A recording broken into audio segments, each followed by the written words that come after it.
नमस्कार, आपके साथ मैं हूं सबीना तामंग देशमुख। नंबर 1 चैनल के नंबर 1 शो कच्चा चिट्ठा में आप सभी का स्वागत है। कच्चा चिट्ठा की शुरुआत आज की सबसे बड़ी खबर से। दक्षिण अफ्रीका ने इजरायल से अपने राजदूत और बाकी राजनयिकों को वापस बुला लिया। इजरायल और गाजा के बीच महायुद्ध को अब 1 महीना पूरा हो गया और गाजा से अपडेट यह है कि इजरायल की सेना अब इतनी अंदर घुस गई कि उसने गाजा पट्टी को 2 हिस्सों में काट डाला। सवाल यह है कि अब हमास आगे करेगा तो क्या कुछ करेगा।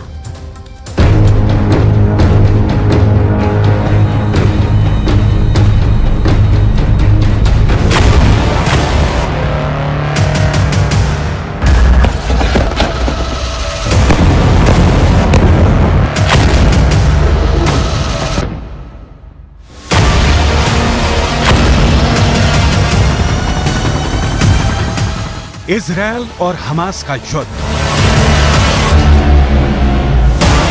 जंग का 1 महीना पूरा हुआ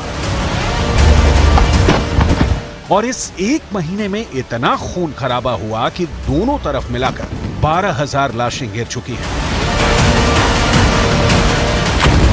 अब इजरायल का ऐसा हमला कि गाजा को काट दिया हाफ और हमास का किस्सा 100% साफ।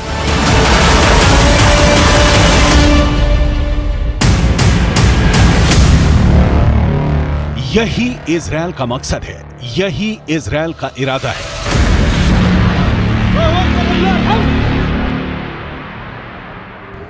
इजरायल का ग्राउंड ऑपरेशन बता रहा है कि अब उसने गाजा को 2 हिस्सों में बांट दिया है।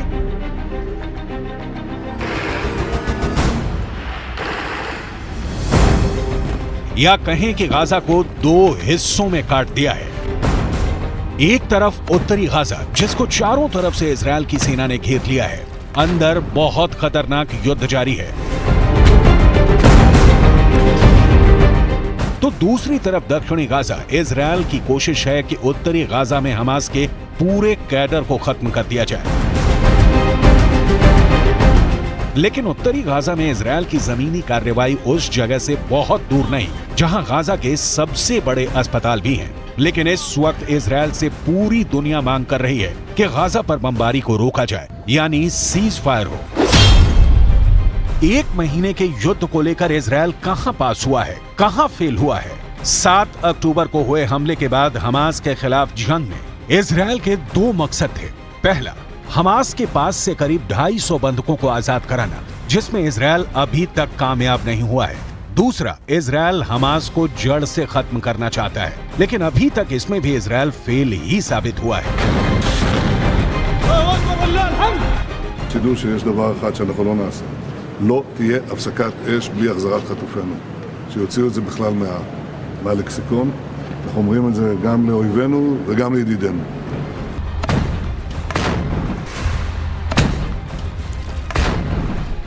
अमेरिका भले ही खुलकर इजरायल के हमलों का विरोध नहीं कर रहा है, लेकिन हकीकत यह है कि वो भी सीज फायर चाहता है।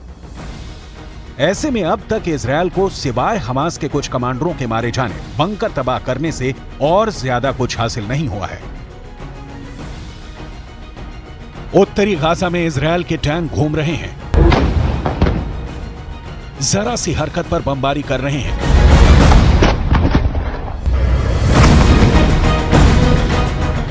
इजरायल अब पूरी तरह हमास को घेर कर मारना चाहता है। इजरायल ने गाजा को कैसे 2 हिस्सों में काट कर रख दिया है, इसे समझना बहुत जरूरी है, क्योंकि यहीं से इस युद्ध की अगली लड़ाई और आने वाला खतरा पता चलेगा।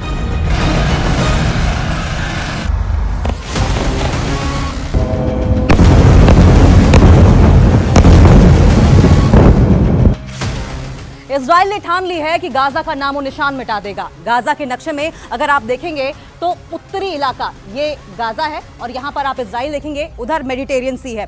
गाजा के उत्तरी इलाके में पूरी तरीके से सेना को तैनात कर दिया गया है। वहीं दक्षिणी इलाके में भी अगर आप देखेंगे तो यहां भी सेना की तैनाती की गई है। इस वक्त इजराइल में सेना मौजूद है। उसने उत्तर शोर से आगे बढ़ते हुए कई किलोमीटर तक दक्षिण तक ऑपरेशन चलाया हुआ है। ये उत्तर शोर आप देखेंगे और यहाँ पर दक्षिण शोर भी देखिए। और अगर आप देखें तो उत्तर का जो पूरा इलाका है वो पूरी तरीके से दक्षिण के इलाके से कट गया है और शायद इसी को लेकर जो इजराइल के सेना के प्रवक्ता हैं, उन्होंने साफ तौर पर कह दिया था कि अब गाजा एक देश नहीं रहा बल्कि दो देशों में बढ़ चुका है। वहीं इजराइल की सेना ने दूसरा मोर्चा उत्तरी छोर से 10 किलोमीटर नीचे खोला है, यह जगह जो आप देख रहे हैं, और इसीलिए हम कह रहे हैं कि उत्तरी छोर दक्षिणी छोर से पूरी तरीके से कट चुका है और यहां से उसकी सेना गाजा को चीरते हुए भूमध्य सागर यानी कि यहां तक पहुंच गई है। न सिर्फ इतना, यानी कि अब एक बात समझिए कि जो उत्तरी गाजा है और दक्षिणी गाजा है वो पूरी तरीके से इनका कनेक्शन टूट चुका है, आपस में पूरी तरीके से कट चुके हैं। बीच में इजराइल की फोर्स यहां पर मौजूद है और यहां पर गाजा में तमाम लोग भी फंसे हुए हैं। ये जो इलाका आप बीच का देख रहे हैं, ये सबसे ज्यादा आबादी वाला इलाका है। उत्तरी गाजा पूरी तरीके से इजरायली फोर्सेस से, जो नीला इलाका आप देख रहे हैं घिरा हुआ है, यहां भी इजराइल की सेना है और यहां पर भी अगर आप देखें तो इजरायली सेना है, यानी कि चारों तरफ से इजराइल की फौजों ने गाजा को घेरा हुआ है। यहीं पर गाजा के 3 बड़े अस्पताल हैं।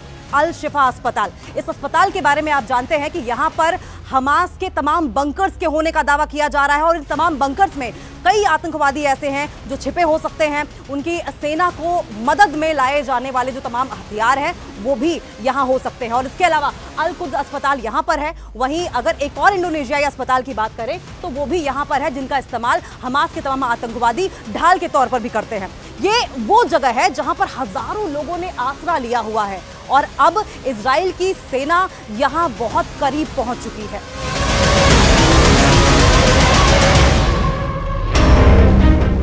लेकिन इजरायल का दावा है कि इन अस्पतालों में हमास के अड्डे हैं, इसलिए वो आसपास हमास के अड्डों को टारगेट कर रहा है। Here you can see the IDF soldiers exposing a tunnel opening. This is part of an operation, a ground operation that was conducted on the hospital, then revealed a tunnel that was being used for terror infrastructures in the Qatari hospital. If it wasn't enough, this tunnel, if it wasn't enough that we exposed the tunnel under the hospital, the terrorists also shoot at our soldiers from within the hospital. इन्हीं अस्पतालों के बीच Israel बमबारी तेज हो गई है। Israel अब इन अस्पतालों के आसपास लगातार बमबारी कर रहा है।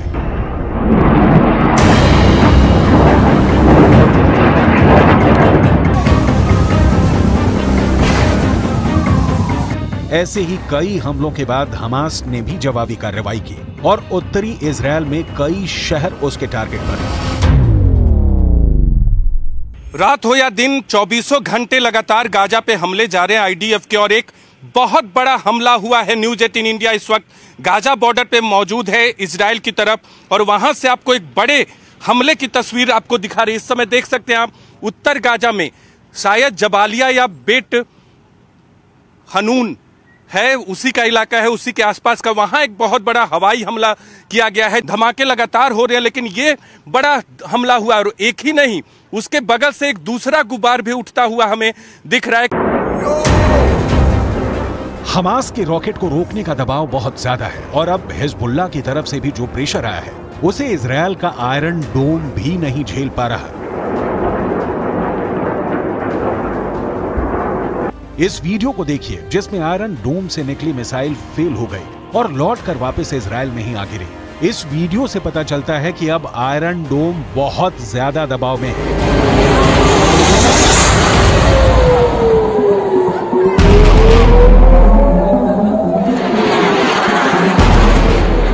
आयरन डोम 24 घंटे काम कर रहा है, लेकिन ये भी एक मशीन है और मशीन भी थक जाती है।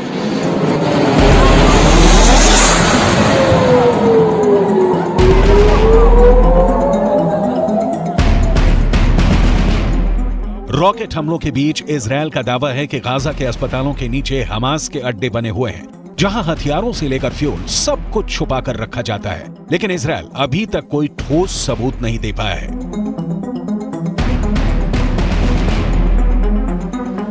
Hamas is hiding behind hospitals. Hamas is sickly exploiting hospitals to disguise its war machine. Our war is with Hamas, not with the civilians of Gaza.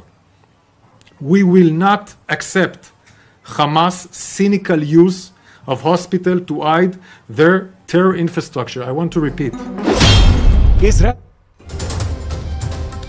तुर्की के लोगों ने एर्दोगन से बहुत ही खतरनाक मांग कर डाली। तुर्की में मौजूद फिलिस्तीन के समर्थक ये मांग कर रहे हैं कि एर्दोगन अपनी तुर्क फौज गाजा में भेजें।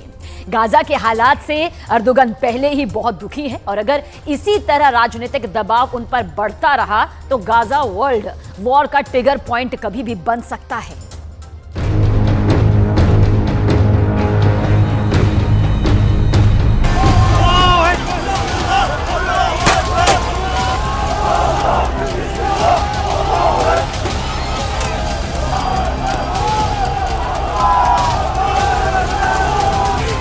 तुर्की की जनता सड़कों पर उतर आई है।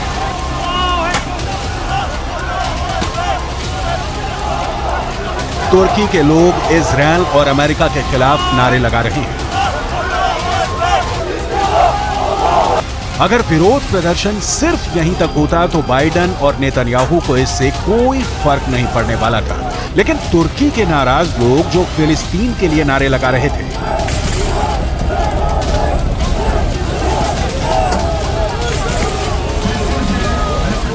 तुर्की के दक्षिण में मौजूद अदाना एयरबेस पर पहुंच गए, जो अमेरिका का सैन्य अड्डा है और दावा किया जाता है कि यहां पर 50 की संख्या में एटम बम रखे हुए हैं। ये विरोध प्रदर्शन अदाना की सड़कों पर भी हो सकता था, लेकिन क्या जानबूझकर परमाणु बम वाले ठिकानों पर भीड़ का हमला करवाया जा रहा है?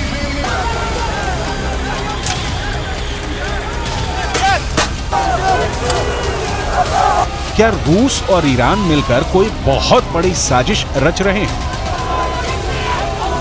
या फिर इन परमाणु अड्डों पर कब्जा करके अमेरिका या फिर इजरायल के लोग नुकसान पहुंचाना चाहते हैं? यहां बहुत जबरदस्त विरोध प्रदर्शन हुआ है। साथ ही प्रदर्शनकारियों के नेता ने अमेरिका और इजरायल को चेतावनी भी दी है। Değerli kardeşlerim, biz burada Gazze'deki kadın ve çocuklar için masada elimiz güçlensin diye geldik. Gazze'deki kadın ve çocuklar için ara bir anlaşma yapılacak ve çocuklarla kadın çıkarılacaktı. Şimdi bunu yapanlar Gazze'deki kadın ve çocukların ölümüne sebep olacaklar. Hiç farkında değiller. खास बात यह है कि तुर्की के सिर्फ Adana ही नहीं बल्कि और भी कई शहरों में अमेरिका के खिलाफ विरोध प्रदर्शन हो रहे हैं, क्योंकि अमेरिका के विदेश मंत्री एंटनी ब्लिंकन तुर्की दौरे पर हैं और वो किसी तरह इजरायल और तुर्की के बीच बिगड़ते रिश्तों को संभालने की कोशिश में लगे हैं। लेकिन तुर्की के अंदर जहां से अमेरिका के विदेश मंत्री एंटनी ब्लिंकन का दौरा होना था, वहां पर हमास के प्रवक्ता अबू उबैदा की तस्वीरें लगाई गई थी ताकि अमेरिका को ये बताया जा सके कि आखिर तुर्की के लोग क्या चाहते हैं। इजरायल और फिलिस्तीन के कुछ अखबारों में तो यहां तक छपा है कि तुर्की के लोग ये मांग कर रहे हैं कि तुर्क सेना को गाजा के लोगों की रक्षा के लिए रवाना किया जाए। तुर्की के राष्ट्रपति तैयब एर्दोगन एक मंझे हुए राजनेता है, पब्लिक की नब्ज को समझते हैं, इसलिए उन्होंने तुर्की के इस्तांबुल में एक बहुत बड़ी रैली की थी और नेतन्याहू को आतंकवादी कहा। Ufkumuzun uzandığı her yerde kalplerini ve gözlerini bize çevirmiş kardeşlerimizin derdiyle dertlendiğimiz, yardım eli uzattığımız, gerektiğinde sınırlarımızı açtığımız kardeşlerimize yaptığımız gibi Gazze için de bugün olduğu gibi kıyamdayız. इस मौके पर बेहद चालाकी से अमेरिका ने ओहियो क्लास की अपनी परमाणु पनडुब्बी भूमध्य सागर में उतार दी है। अमेरिका की नौसेना ने बताया है कि उसकी ओहियो क्लास की एक परमाणु पनडुब्बी यूएस सेंट्रल कमांड के ऑपरेशनल एरिया में पहुंच गई है। कमांड ने सोमवार को सुएज नहर से गुजरते हुए इस परमाणु पनडुब्बी की एक तस्वीर भी प्रकाशित की है। आमतौर पे पनडुब्बियों की तैनाती को गुप्त रखा जाता है, क्योंकि जब तक वो दुश्मन की नजर में ना आएंगी तब तक ज्यादा प्रभावी रहेंगी। लेकिन बावजूद इसके अमेरिका ने ये ऐलान किया है कि उसकी पनडुब्बी भूमध्य सागर में तैनात है ताकि इजरायल के दुश्मनों में खौफ का माहौल पैदा हो। हालांकि अमेरिका की नौसेना ने ओहियो क्लास की इस परमाणु पनडुब्बी की पूरी पहचान का खुलासा नहीं किया है, लेकिन इस तरह की पनडुब्बियों में टॉम हॉक क्रूज मिसाइलें होती हैं। इन पनडुब्बियों में ट्राइडेंट 2 बैलिस्टिक मिसाइलें भी होती हैं, जो अमेरिका की परमाणु मिसाइल है और एक साथ कई वॉर हेड ले जा सकती है। अमेरिका की ताकत को तुर्की के राष्ट्रपति एर्दोगन भी जानते हैं और समझते हैं, और तुर्की नाटो का सदस्य भी है। लेकिन गाजा में जो हो रहा है उससे तुर्की के राष्ट्रपति एर्दोगन काफी ज्यादा दुखी है। İsrail tam 22 gündür açıkça savaş suçu işliyor. Şimdi İsrail, biz de seni savaş suçlusu olarak dünyaya ilan edeceğiz. Ve şimdi bunun hazırlığı içindeyiz. Bunun çalışmasını yapıyoruz ve savaş suçlusu olarak İsrail'i dünyaya tanıtacağız. लेकिन Israel ने Hamas को खत्म करने का फैसला कर लिया है और वो युद्ध विराम को तैयार नहीं है। अमेरिका भी इजरायल का साथ दे रहा है और दूसरी तरफ जॉर्डन, कतर, यूएई, सऊदी अरब, तुर्की, ईरान, ये सभी मुल्क जल्द से जल्द युद्ध विराम चाहते हैं। तुर्की के विदेश मंत्री के साथ एंटनी ब्लिंकन की मुलाकात हुई है, लेकिन मतभेदों को रोक पाना अब आसान नहीं रह गया है और उसकी वजह बिल्कुल साफ है। तुर्की के राष्ट्रपति एर्दोगन गाजा में इजरायल की कार्रवाई को नरसंहार की संज्ञा दे रहे हैं। Ülkenin kendini savunma hakkı varmış. Tamam da adalet nerede? Adalet nerede? Gazze'de savunma değil, açık ve alçak bir katliam yürütülmektedir. Gazze halkını bir silah gibi kullandıkları açlıkla, susuzlukla, yakıtsızlıkla, sağlık hizmetlerini çökerterek topluca yok etme peşindeler. दूसरी तरफ Antony Blinken ने Iraq का भी दौरा किया है। Iraq का दौरा अप्रत्याशित है क्योंकि इसकी पहले कोई योजना ही नहीं थी, लेकिन माना जा रहा है कि इराक के प्रधानमंत्री अल सुदानी से मिलने का फैसला ब्लिंकन ने इसलिए किया क्योंकि इराक और सीरिया के एयरबेस पर लगातार हमले हो रहे हैं। इराक और सीरिया में मौजूद ईरान के फंड से चलने वाले संगठनों ने 17 अक्टूबर से अब तक अमेरिका के सैन्य ठिकानों पर करीब 35 हमले किए हैं।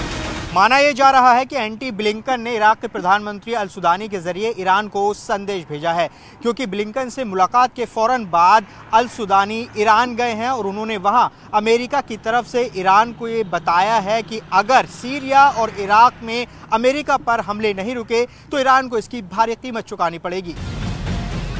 हालांकि ईरान का रुख नरम होता नहीं दिख रहा है, क्योंकि ईरान के रक्षा मंत्री अशीत यानी ने कहा है कि अगर युद्ध विराम नहीं हुआ तो अमेरिका को बहुत बड़ा झटका झेलना पड़ सकता है। दूसरी तरफ इजरायल ने ये रणनीति बनाई है कि वो 7 अक्टूबर को हुए आतंकी हमले की तस्वीरें पूरी दुनिया को दिखाएगा ताकि उसके खिलाफ दुनिया में बन रहा माहौल कामयाब ना हो पाए। तुर्की के राष्ट्रपति इतने ज्यादा नाराज हैं कि उन्होंने अपना राजदूत भी इजरायल से बुला लिया है। तुर्की के विदेश मंत्रालय ने अपना राजदूत वापस बुलाते हुए ये कहा कि अब नेतन्याहू इस लायक नहीं कि उनसे बात की जाए। तुर्की के राष्ट्रपति के इन बयानों से समझा जा सकता है कि तुर्की के अंदर इस वक्त गाजा पर किस तरह की उथल-पुथल मची हुई है।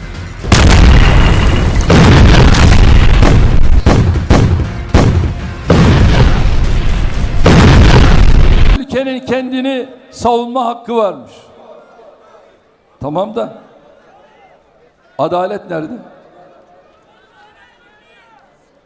Adalet nerede? Gazze'de savunma değil, açık ve alçak bir katliam yürütülmektedir.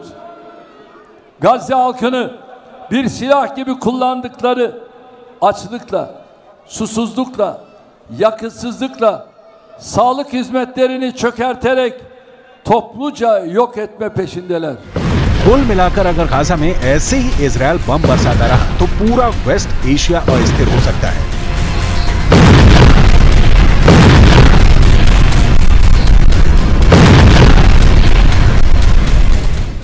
Gaza में चल रही बमबारी के बीच व्लादिमीर पुतिन ने बहुत बड़ा एक्शन लिया। रूस ने अपनी न्यूक्लियर पावर से लैस बुलावा मिसाइल का परीक्षण कर नई खलबली बहुत तेजी के साथ मचा दी। कहा जा रहा है कि पुतिन की इस बुलावा मिसाइल के टारगेट पर एक नहीं बल्कि 3 देश हैं। यही बात ज़ेलेंस्की और जो बाइडेन के बाद नेतन्याहू को बेहद परेशान कर रही है।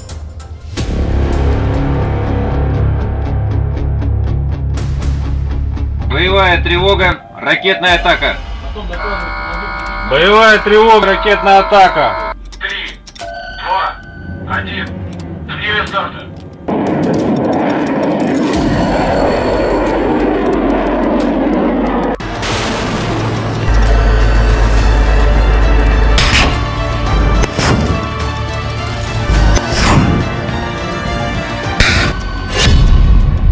पुतिन के न्यूक्लियर बुलावा का बवंडर।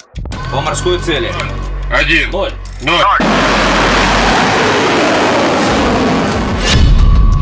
पानी वाली मिसाइल से पुतिन करेंगे विनाश।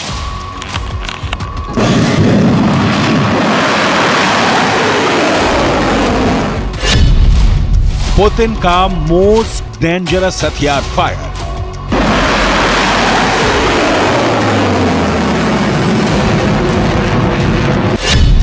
एक बुलावा, 3 शिकार।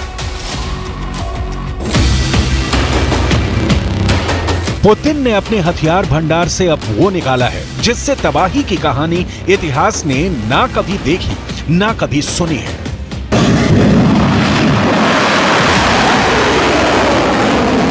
Боевая тревога, ракетная атака.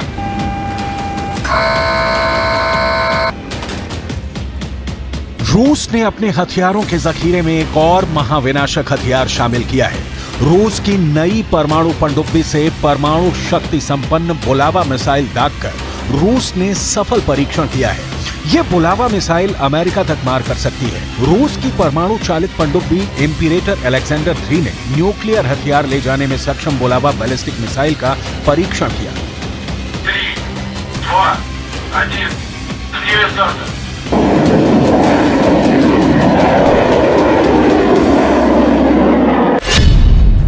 रूसी रक्षा मंत्रालय ने एक बयान में कहा कि पनडुब्बी से बैलिस्टिक मिसाइल दागना टेस्ट का अंतिम चरण है, जिसके बाद इसे नौसेना में शामिल करने का निर्णय लिया जाएगा।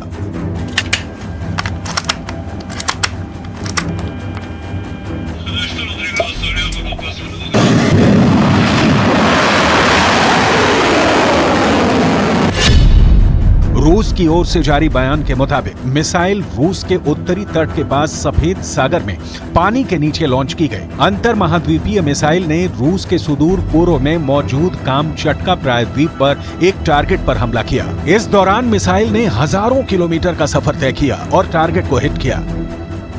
वाशिंगटन डीसी से लेकर कीव तक, तेल अवीव से लेकर मिस्र तक खौफ का नया माहौल पैदा हो गया है।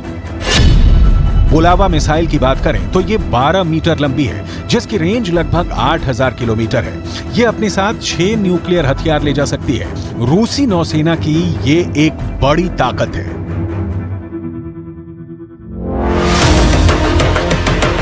छह न्यूक्लियर बम यानी 6 शहरों की तबाही। और जाहिर है ये शहर सिर्फ यूक्रेन के नहीं होंगे, इसकी जद में अमेरिका के शहर भी हैं।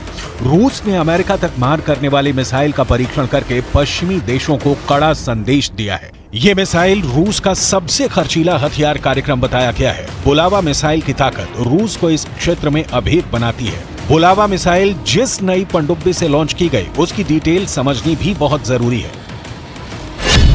इंपीरेटर अलेक्जेंडर 3 नई बोरेई श्रेणी की परमाणु पनडुब्बी में से एक है, जो 16 बुलावा मिसाइलें ले जा सकती है। नौसेना के पास बोरेई क्लास की 3 परमाणु शक्ति से चलने वाली पनडुब्बियां हैं। एक का परीक्षण पूरा हो गया है, 3 अभी निर्माणाधीन है। रूस ने बुलावा की फायरिंग का वक्त नहीं बताया, लेकिन जब आप इस बुलावा मिसाइल की खासियत जानेंगे तो क्लियर हो जाएगा कि वक्त किन देशों का खराब हो सकता है बुलावा फायर होगी तो। क्योंकि कहा जा रहा है एक बुलावा का 3 शिकार है। पहला अमेरिका, दूसरा इजराइल और तीसरा यूक्रेन। इन तीनों देशों से रूस की दुश्मनी जग जाहिर है, क्योंकि 3 में से 2 देश तो अमेरिका की सुरक्षा में सांस भरते हैं। तो बात सबसे पहले यूक्रेन की, क्योंकि पुतिन के लिए यह युद्ध नासूर बन गया है। ना खत्म हो रहा है, ना पुतिन को निर्णायक जीत मिल रही है।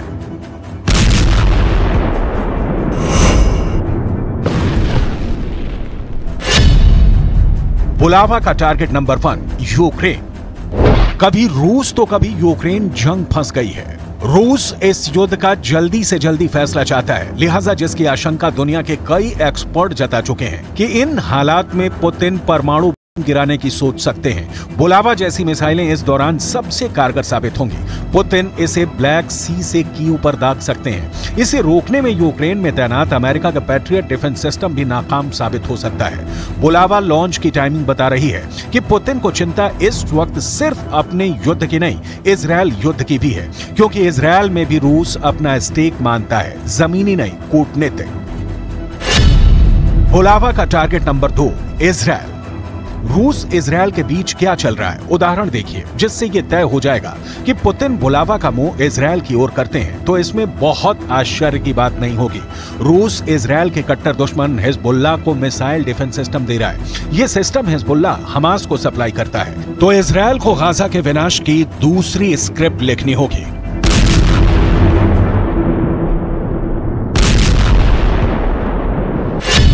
हिजबुल्लाह को रूसी हथियार।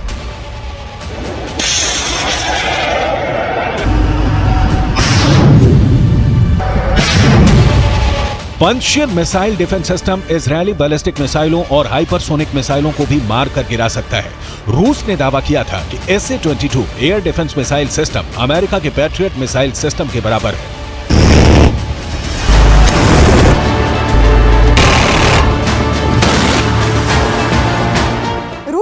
कई सारी एयर डिफेंस मिसाइल सिस्टम है, लेकिन हम बात करेंगे SA-22 की। SA-22 air defence missile system रूस में ही मौजूद दूसरे कई एयर डिफेंस सिस्टम की तुलना में कई गुना ज्यादा बेहतर है। इसकी खासियत दरअसल आपको भी जाननी जरूरी है। SA-22 air defence missile system को असल में पंतशिर के नाम से जाना जाता है। इसकी और क्या क्या तकनीकी खासियतें हैं वो भी हम आपको यहां पर समझाएंगे, लेकिन पंतशिर के नाम से इसको फिलहाल जाना जाता है। और यह एक सेल्फ प्रोपेल्ड मीडियम रेंज सतह से हवा में मार करने वाला एक ऐसा घातक मिसाइल सिस्टम है जिसका इस्तेमाल एंटी एयरक्राफ्ट आर्टिलरी सिस्टम के तौर पर भी किया जाता है। और यह मात्र 4 से 6 सेकंड में ही टारगेट को पहचान कर उसकी तरफ मिसाइल दाग देता है, यानी कि उसको वहीं पर कुछ ही सेकंड में यह उसको पता करके ध्वस्त कर सकता है। इसके कुल मिलाकर 6 वेरिएंट्स हैं जिनका इस्तेमाल रेंज और स्पीड के मुताबिक किया जाता है। इसकी रेंज 15 से लेकर 75 किलोमीटर तक होती है। और इस सिस्टम की एक और बड़ी खासियत यह है कि यह -50 डिग्री सेल्सियस तापमान में भी काम कर सकता है। और यही इसकी तमाम खासियतें हैं जो इसको और ज्यादा बेहतर बनाती हैं। खासतौर पर इसको पंतशिर के नाम से जाना जाता है। उसकी रेंज आपने समझी कितनी ज्यादा खास है, और साथ साथ -50 डिग्री सेल्सियस अगर तापमान है तो भी ये काम कर सकता है। हिजबुल्लाह का खाद पानी ईरान से आता है और रूस को जो कामिकाज़े ड्रोन हाथ लगे हैं उनकी सप्लाई ईरान ही करता है। लिहाजा हिजबुल्लाह को हथियार देने का मतलब है कि रूस ईरान से गलबहियां कर रहा है, और सीधे तौर पर ना सही, परोक्ष रूप में ही रूस हमास को मदद पहुंचा रहा है। इजराइल और रूस की दोस्ती कभी दांत कटी रोटी वाली हो ही नहीं सकती। दरअसल इजराइल का रक्षक है अमेरिका, और जिसके साथ अमेरिका खड़ा है रूस उसके साथ खड़ा हो ही नहीं सकता। हालांकि पुतिन ने अभी इजराइल के मामले में कुछ भी बड़ा या खुलकर नहीं बोला है, लेकिन रूस की तरफ से हिजबुल्लाह को हथियार मिलना पुतिन के स्टैंड को बिल्कुल साफ करता है। इजरायल हिजबुल्लाह को निपटाए बिना सिर्फ हमास के खात्मे से चैन की सांस नहीं ले सकता। लिहाजा हिजबुल्लाह पर इजरायल किसी भी वक्त चढ़ाई कर सकता है। जाहिर है लेबनान में घुसते ही ईरान और रूस इजरायल के सामने होंगे। इसीलिए कहा जा रहा है कि बुलावा का पैदा किया खौफ तब पुतिन के काम आएगा। बुलावा का टारगेट नंबर 3, अमेरिका। बुलावा की रेंज जैसा कि हमने आपको बताया 8000 किलोमीटर बताई जा रही है। अब जरा नक्शे पर रूस और अमेरिका के शहरों के बीच की दूरी देखिए, क्योंकि बुलावा का टारगेट जब भी होगा एक यूक्रेन की ओर होगा तो दूसरा अमेरिका की ओर।